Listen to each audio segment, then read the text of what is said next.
El hermano Campetti es de profesión periodista en general y también realiza tareas en el ámbito de la educación. Además, trabaja como bancario desde hace muchos años. Se inició en su actividad en el espiritismo a los 10 años aproximadamente, realizando el Evangelio en el hogar y practicando lecturas afines cuyos principales inspiradores fueron el hermano maestro Kardec y André Luis. Y es miembro actualmente superior de la Federación Espírita Brasileña.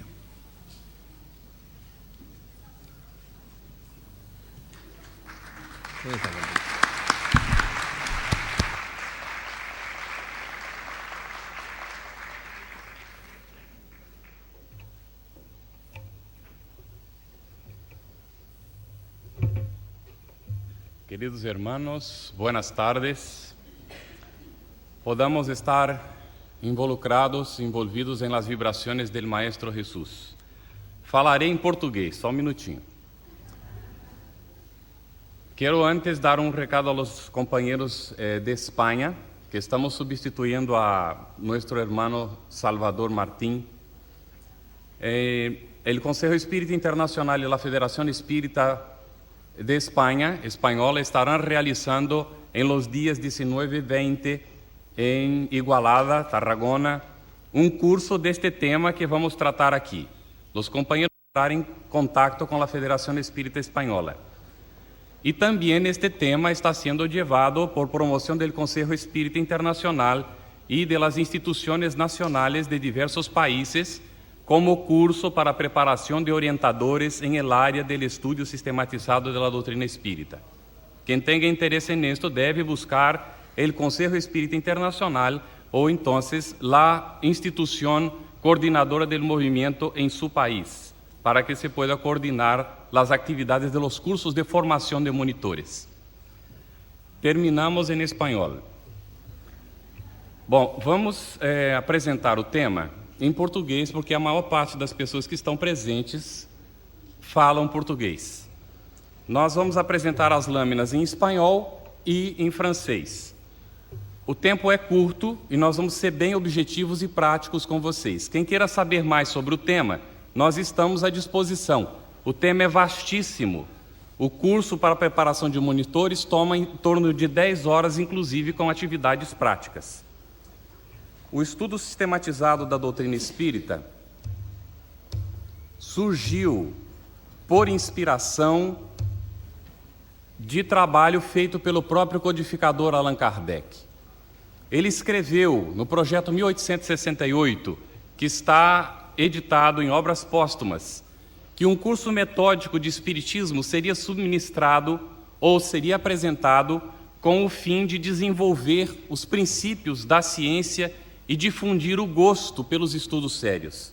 E continua o codificador afirmando: esse curso teria a vantagem de fundamentar a unidade de princípios da doutrina, de fazer adeptos esclarecidos, capazes de espalhar as ideias espíritas e de desenvolver um grande número de médiuns. E o codificador não terminou por aí sobre o assunto. Considero este curso como fundamental para exercer uma influência capital sobre o futuro do espiritismo e suas consequências. Nós vemos o projeto 1868. Portanto, a ideia de um curso continuado, sistemático da doutrina espírita, essa ideia já havia tido o próprio codificador Allan Kardec. Não foi possível realizá-lo de imediato. O movimento passou por muitos reveses, acabou se desenvolvendo com mais pujança depois de um certo tempo, como nós vimos aqui já citado várias vezes, na América, principalmente na América do Sul, por influência da codificação espírita. E depois de muitos anos, é que surgiu o primeiro trabalho que nós podemos chamar de sistematizado. E esse trabalho foi dirigido à infância e à juventude.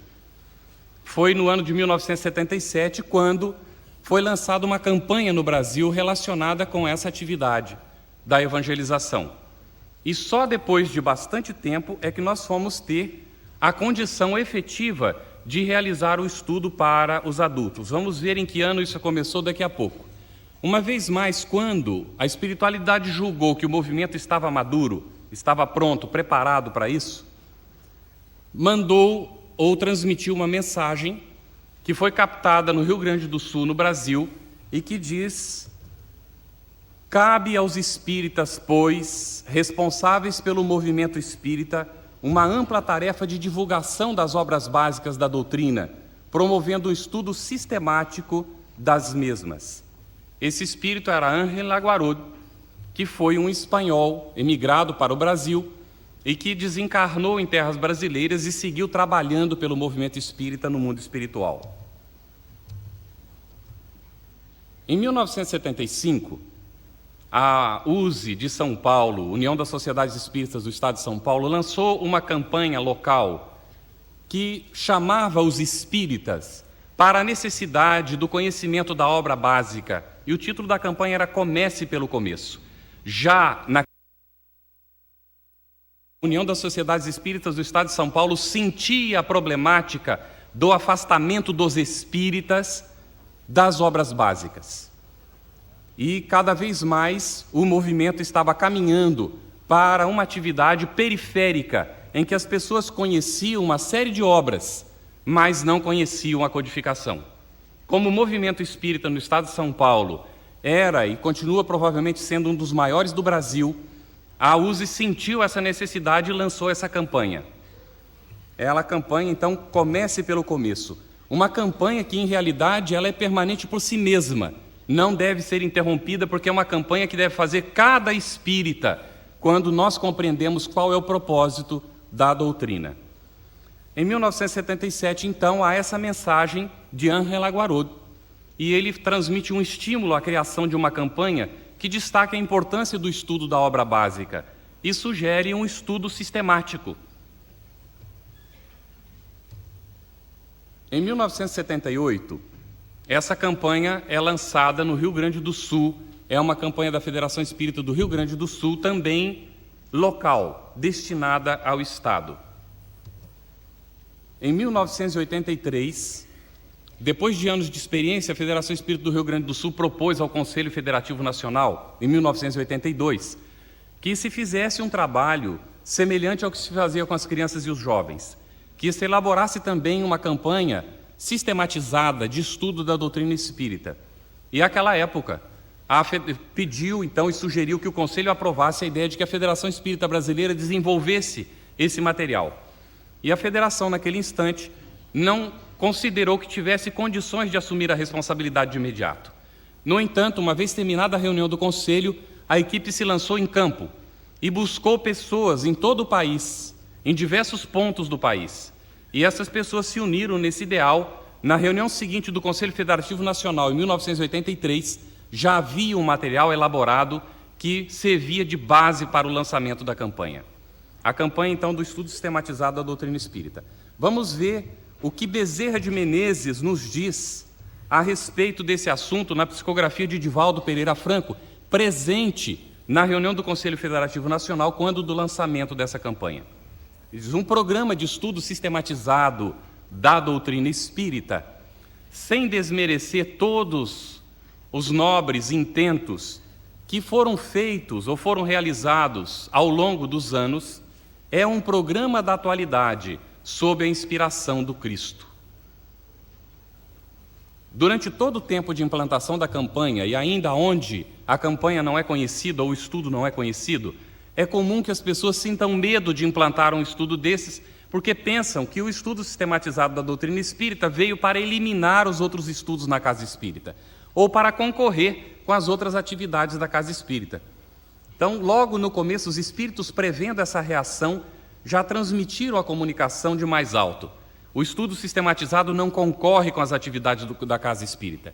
O estudo sistematizado vem complementar os trabalhos, vem trazer uma nova base de estudo, vem trazer aquelas pessoas que estavam acostumadas a vir assistir palestras, de uma forma passiva, sentar no centro e esperar que o expositor lhe explicasse tudo. Aquelas pessoas que estavam ligadas a diversas áreas do centro e que não tinham o hábito de estudar em casa, espíritas, mas não estudiosos, todas essas pessoas teriam agora a chance de reunir-se em grupo e debater sobre as obras da codificação, apoiadas no desenvolvimento das obras complementares, como Leon Denis, como André Luiz, como Emmanuel e muitos outros autores, porque o programa do estudo sistematizado da doutrina espírita traz uma ampla bibliografia que vale já por si mesma como um verdadeiro curso. Vamos então ver rapidamente os objetivos da campanha de estudo sistematizado da doutrina espírita. O primeiro deles, o objetivo geral, seria estimular o desenvolvimento de uma consciência ética através do conhecimento espírita e da vivência do Evangelho. Portanto, está totalmente baseada na codificação, na doutrina espírita e no Evangelho de Jesus. Uma vez alguém nos perguntou, por que esse destaque para o Evangelho de Jesus, uma vez que a doutrina espírita, segundo nós temos entendido, revivesse o Evangelho de Jesus? O destaque é porque o Evangelho de Jesus não foi anulado pela doutrina. A doutrina espírita não veio substituir o Evangelho, está apoiada e baseada nele, para que nós possamos compreender as consequências que a doutrina nos apresenta, é necessário conhecer a proposta que Jesus nos trouxe. Portanto, o estudo da doutrina não dispensa o conhecimento, o estudo da obra que foi realizada na vivência de Jesus aqui na Terra. Objetivos específicos, separados agora, em primeiro lugar, para o indivíduo, depois vamos ver para a sociedade, para o centro espírita. Para o indivíduo é estudar a doutrina espírita nos aspectos filosófico, científico e religioso. Temos também relacionar-se fraternalmente com os integrantes dos grupos de estudo. Então nós vamos ver duas coisas que Kardec destacou como fundamentais. Inclusive para a atividade mediúnica, isso seria imprescindível. Uma base de conhecimento, ou seja, o conhecimento da doutrina espírita, que está expressada em primeiro lugar na codificação, e depois a harmonia entre as pessoas, a vivência da fraternidade, a vivência da proposta do Evangelho e da doutrina no contato entre nós. Porque se não conseguimos viver a doutrina entre nós que estamos professando o mesmo ideal, como vamos pretender vivê-la entre outras pessoas que sequer conhecem a proposta da doutrina espírita? É realmente um grande desafio para nós espíritas, não? Para a Casa Espírita. Objetivo: formação de cooperadores espíritas esclarecidos e comprometidos com a doutrina. Nós observamos aqui que durante muito tempo, desde 1977, quando foi lançada, a área de Departamento de Infância e Juventude era um grande fornecedor de trabalhadores para as casas espíritas. Porque a área de Infância e Juventude dava sempre cursos, treinamentos para os evangelizadores, formação de trabalhadores. E essas pessoas capacitadas para essa área, naturalmente, tinham capacidade também de trabalhar em outras áreas. E eram geralmente guindadas, conduzidas, convidadas, levadas pela diretoria dos centros espíritas para trabalhar nas outras áreas da casa. Então, era um constante formar de evangelizadores na área da infância e juventude. Quando surgiu o estudo sistematizado da doutrina espírita, houve então uma cooperação da área do estudo sistematizado com fornecimento de trabalhadores para a casa espírita, inclusive também para a área de infância e juventude. Lógico, a área de infância e juventude continua fornecendo trabalhadores ao movimento espírita, mas agora também o ESD coopera. E em função dessas atividades, o movimento foi se conscientizando da importância de formar trabalhadores espíritas. E nisso nós estamos trabalhando hoje em várias áreas. Objetivo do ESD para a doutrina espírita: fazer viável o conhecimento e colaborar na divulgação e na análise criteriosa dos postulados espíritas. Vamos ver também para a sociedade: promover a renovação moral e intelectual dos indivíduos e das coletividades mediante o esclarecimento da origem, natureza e destino do ser humano. Explicar como ocorrem as relações entre os dois planos de vida e quais as consequências que resultam dessas relações. Opa, passou muito rápido. Bom, esse quadro é um quadro de resultados alcançados. O ESD objetiva alcançar esses resultados. E ao longo do tempo, desde que a campanha começou em 1983, nós temos observado na prática que acontece efetivamente isso que nós vamos comentar aqui rapidamente com os companheiros. Nós vamos, ora, estar olhando uma lâmina, ora, olhando a outra lâmina, porque uma está em francês e a outra em espanhol. É uma mera tradução. Vamos começar aqui pela reforma íntima. Nós observamos que o ESD tem como consequências a reforma íntima do ser. Qual é o nosso objetivo na Terra? A nossa melhoria, o nosso aperfeiçoamento espiritual. Nós estamos num planeta de expiações e provas para evoluir. E nos diz o codificador, se nós estamos insatisfeitos com a vida na Terra, que nós nos aperfeiçoemos. E aí vamos merecer ir para um mundo melhor e não teremos que sofrer a vida no mundo de expiação e provas. Então o ESD contribui para essa reforma íntima no mais amplo sentido. Não dá para aprofundar muito aqui. Consequências do ESD também seria a difusão das ideias espíritas. Nós teríamos, então, pessoas mais esclarecidas, conforme o codificador previu, e que estariam com condições de melhor divulgar a doutrina espírita. Vemos ali a formação de divulgadores espíritas, que está ligada a essa mesma ideia. Formação de divulgadores espíritas, pessoas mais esclarecidas com o estudo e que tanto nas conversas, como na tribuna, como na produção de obras e de outros elementos dentro do movimento, iriam então contribuir e estão contribuindo hoje com maior efetividade, com maior consciência para a divulgação da doutrina espírita. A ampliação da prática da caridade, porque no ESD nós estudamos o significado profundo da caridade segundo o entendimento espírita. E nós estaríamos com isso, então, vivenciando a realidade da proposta de Kardec fora da caridade não há salvação. Depois vem espíritas esclarecidos. Quanto mais o espírita estuda, mais esclarecido, mais consciente do seu papel. E o ESD proporciona essa condição. Não é um estudo passivo, o indivíduo participa, é levado à reflexão, ele tem necessidade de se envolver. E o monitor funciona bastante como um elemento de contribuição para essa renovação. Favorece a educação mediúnica. Kardec coloca a formação de um grande número de médiuns, naquela época ele dizia, e o ESD realmente contribui. Será suficiente para a formação de médiuns? Dá pelo menos boas condições de conhecimento, porque tem um aspecto do estudo que é científico. No entanto, não dispensa um outro trabalho que é feito e deve ser feito pela Casa Espírita, que nós poderíamos, se quiséssemos, chamar também de estudo sistematizado, que seria o estudo específico da mediunidade. Temos observado na prática que mesmo nos livros que nós vamos ler, há uma dificuldade na identificação de trabalhadores para essa área mediúnica.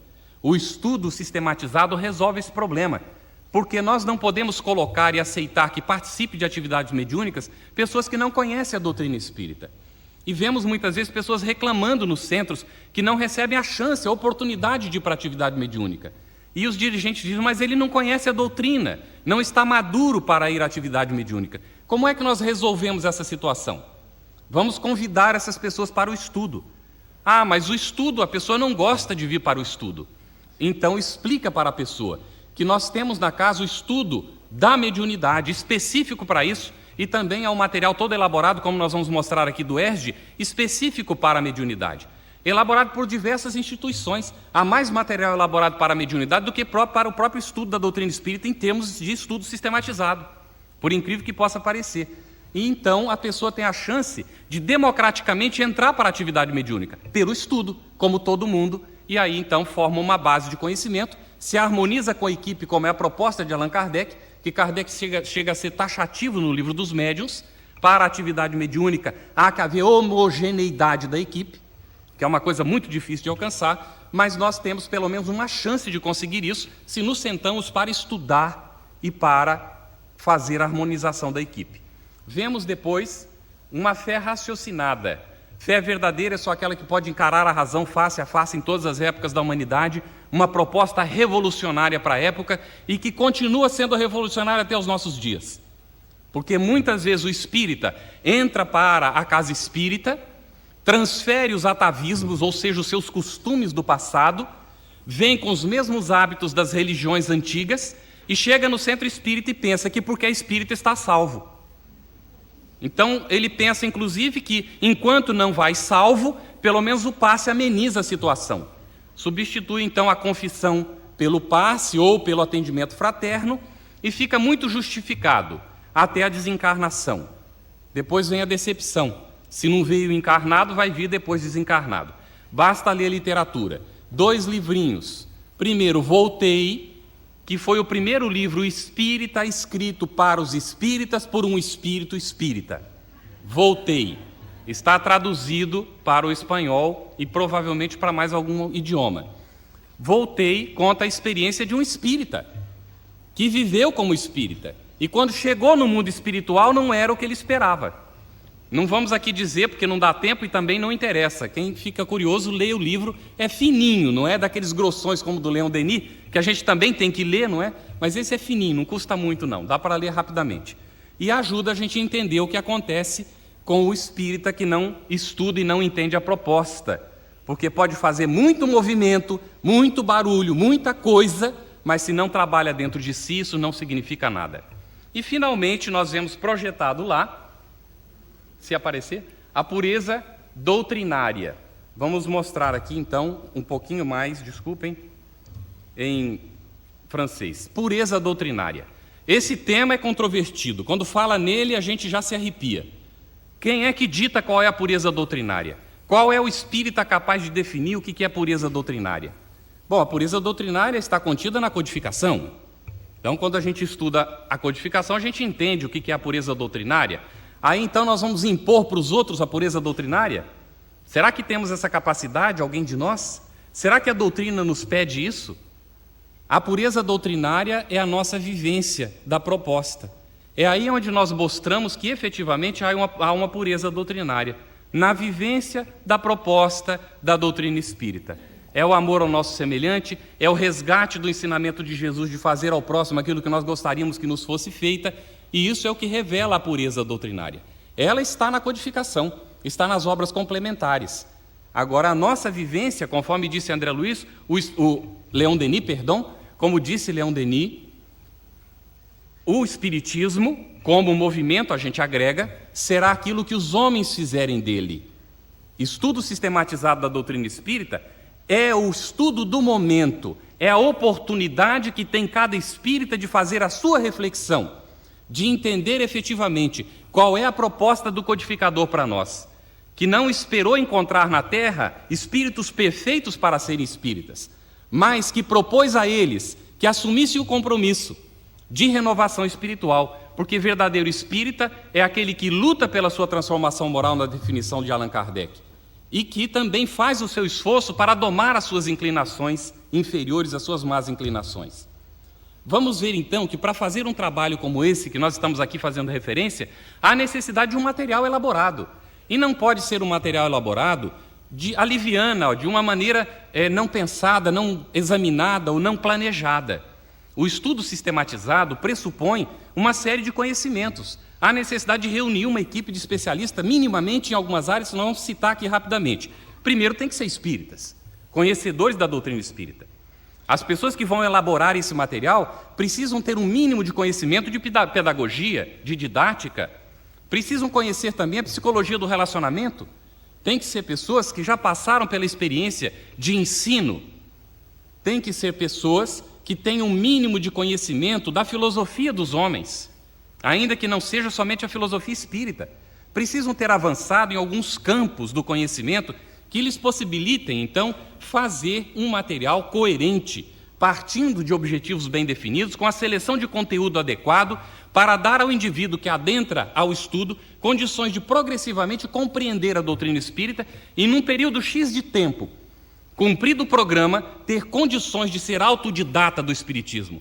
O indivíduo que aprendeu, durante o próprio período do estudo, a estudar sozinho, coisa que provavelmente não vinha fazendo antes. E se já vinha fazendo, a intensificar esse estudo, a dinamizá-lo, a aprofundar esse estudo da doutrina espírita. Então, ele tem nesse material um manual de orientação destinado aos monitores de grupos de estudo. um sumário dos programas de estudo que vai resumir o conteúdo dos 6 programas.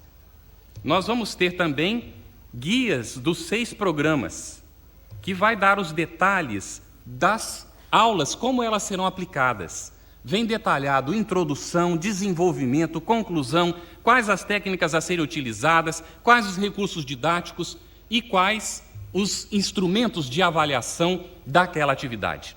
Lógico, quem é pedagogo, quem trabalha com didática vai dizer, mas o ideal é que o professor faça o seu próprio plano de aula. Mas o professor leva o mínimo de 4 anos numa faculdade para aprender a fazer os próprios planos de aula. Quem de nós no meio espírita teve essa oportunidade? Alguns que profissionalmente tivemos a curiosidade ou aquelas pessoas que se dedicaram a essa tarefa profissionalmente. Mas a maior parte das pessoas não. Então vem um programa como esse, facilitando o trabalho da pessoa com o tempo e por curiosidade mesmo a pessoa poderá buscar as condições de entender como realizar um material como esse e nada impede que no futuro venha fazer os seus próprios planos de aula. Então, é muito importante a gente considerar a importância de um material como esse, bem elaborado. Tem também dentro desse material 2 cadernos ou 2 apostilas complementares. Uma sobre movimento espírita, que trata de todo o movimento espírita no Brasil. Nos países para onde o estudo está sendo traduzido, há necessidade de elaborar um material específico, geralmente voltado para cada país, o que cabe a cada instituição no país ou a cada grupo encarregado da administração do movimento. Nós temos também o curso para expositores da doutrina espírita. No começo, quando surgiu o estudo sistematizado da doutrina espírita, companheiros que não haviam entendido a proposta agarravam a apostila e diziam, mas que maravilha que é isso. E lá está escrito no manual que a reunião deve durar 1h15 e 1h30. Então o companheiro agarrava o material e ia lá para reunir o grupo para o estudo sistematizado e dava 1h30 de palestra. Imaginem, a pessoa vai para a palestra no centro, é 40 minutos, 30, 40, 45 minutos. E aí acaba a paciência das pessoas.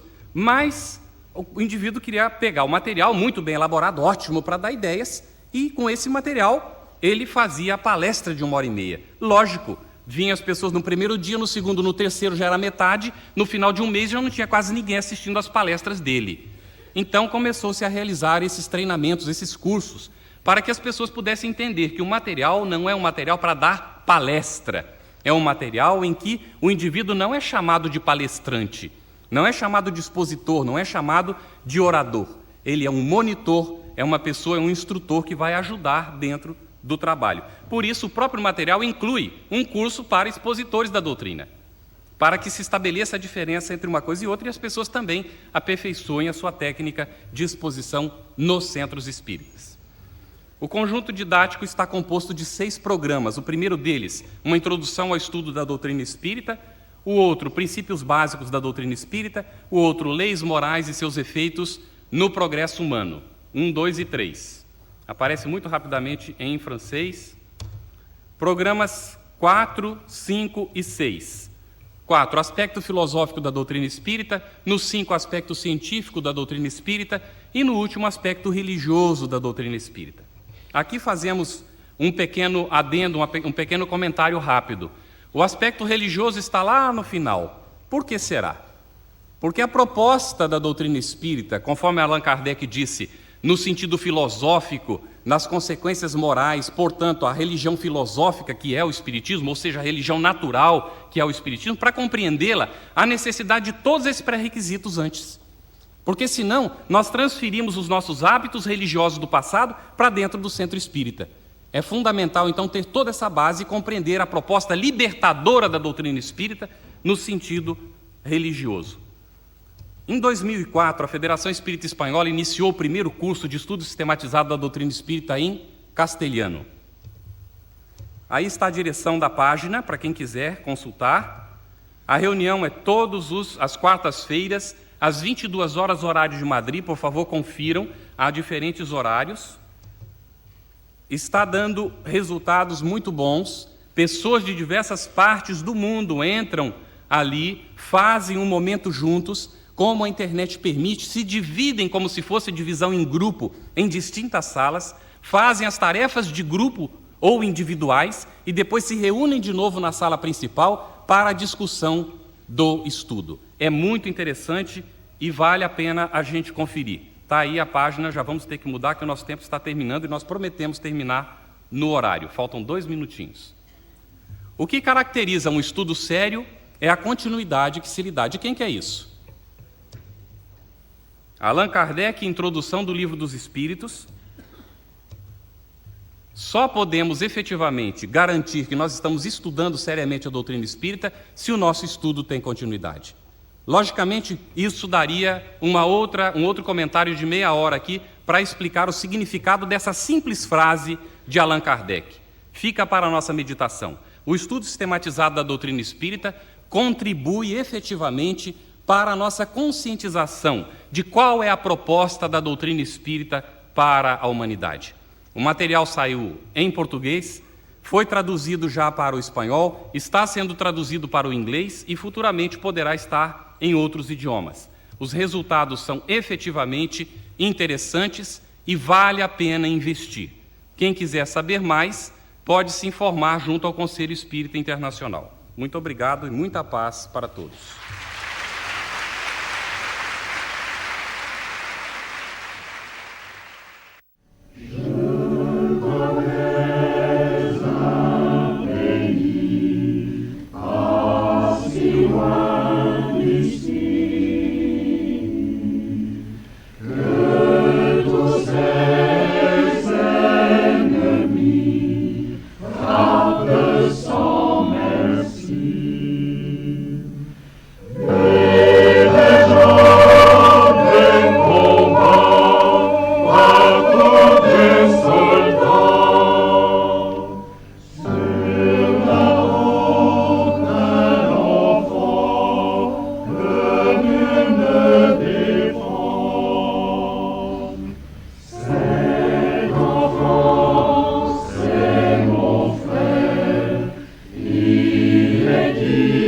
Nos